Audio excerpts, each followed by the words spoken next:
परमपूज्य साध्वी सद्गुरू नाथ योगिनी श्री अक्काताई महाराज नाथ आश्रम श्री क्षेत्र वेरूळ येथे अखंड श्रीराम नामजप कीर्तन सोहळा आजपासून प्रारंभ. श्री क्षेत्र नाथ आश्रम येथे नाथयोगिनी हरिभक्तपरायण अक्काताई महाराज यांच्या प्रेरणेने 5 ते 12 जून दरम्यान अखंड श्रीराम नामजप व कीर्तन सोहळ्याचे आयोजन करण्यात आले आहे. या सप्ताहात दररोज काकडा भजन, विष्णू सहस्त्रनाम, हरिपाठ, प्रवचन व रात्री हरिजागर असे धार्मिक कार्यक्रम होतील.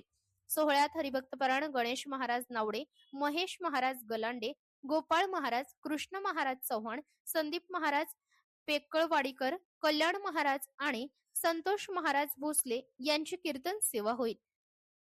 12 जून रोजी सकाळी हरिभक्तपरायण अनिल महाराज तुपे यांच्या काल्याच्या कीर्तनाने सप्ताहाची सांगता होऊन महाप्रसाद वाटप होईल. भाविकांनी या सोहळ्याचा लाभ घ्यावा असे आवाहन नाथभक्त परिवार व नाथ आश्रमाच्या वतीने करण्यात आले आहे. महाराष्ट्र लोक न्यूज साठी उपसंपादक योगेश पाटील निकम, वेरूळ. 5 तारीख ते 12 तारीख अखंड हरिनाम सप्ताह खरतर नाथ आश्रम वेरूळ या ठिकाणी आता 2च महिने झाले. नवनाथ कथा सुंदर आपली मोठी जमात झाली.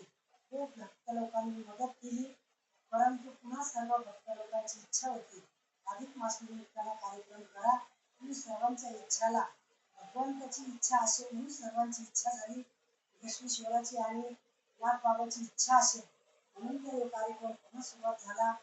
आणि रोजचा कार्यक्रम दैनंदिन कार्यक्रम जो आहे तो रोज सकाळी 5 वाजता काकडा आहे, 5 ते 6 काकडा, 6 ते 7 नाथ बाबाची आरती झाल्यानंतर विष्णू सहस्त्रनाम, नंतर चालीसा आणि पुन्हा अखंड हरिनाम सप्ताह म्हणजे नामजप चालूच राहील. त्याच्यानंतर संध्याकाळी 5 वाजता हरिपाठ आहे आणि त्याच्यानंतर संध्याकाळी 7 ते 9 पुन्हा कीर्तन आणि त्याच्यानंतर जागर म्हणजे अखंड हे नाम बंदच होणार नाही म्हणून सर्वांना विनंती आहे.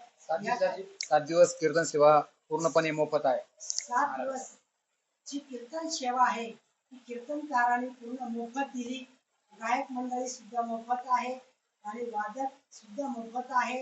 हे सर्व आणि रोज खाण्याकरता पुरणपोळी, आंबरस, मांड्याचं जेवण. आज प्रथम दिवस तर आज सकाळी चहा, दुपारी खोबऱ्याचे लाडू आणि खिचडी. आता संध्याकाळी मांड्याचं जेवण आहे. सर्व भक्त लोक खूप प्रेमाने करतात, सर्व अगदी आनंद देतात. मायबाप तुम्ही सर्व आहे म्हणून तर मी काही करू शकते, पण ते कशा करता करायचं फक्त इच्छा एकच आहे की बाबा जगाच्या कल्याणात संताची विभूती देहे कष्टरूपी परोपकार करायचा आणि समाजामधून समाजाला परमार्थ कसा आहे बराच भरकटलं गेलं. मुला मुलींचं विषय त्यांना परमार्थ कळाला पाहिजे. जर परमार्थ कळाला तर वाम मार्गाला ते जाणार नाही आणि जाऊच नाही. याच्याकरताच आपण परमार्थ करायचा.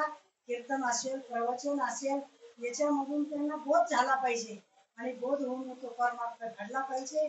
नामसंकीर्तन साधन पैसोते जळतील पापे जन्मांतरीचे, जन्मांतरीचे पाप ह्या नामामुळे जळतं.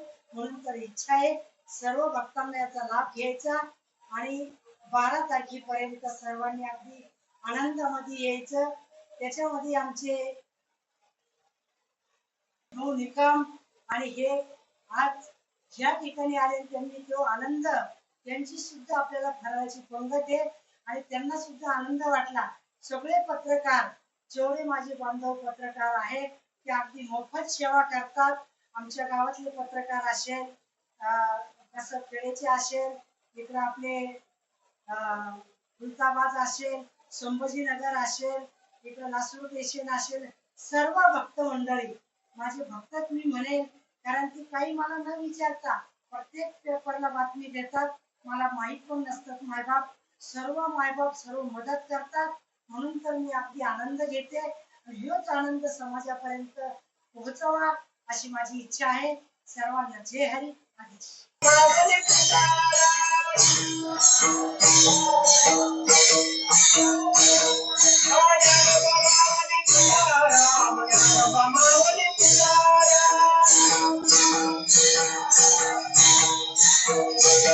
I got a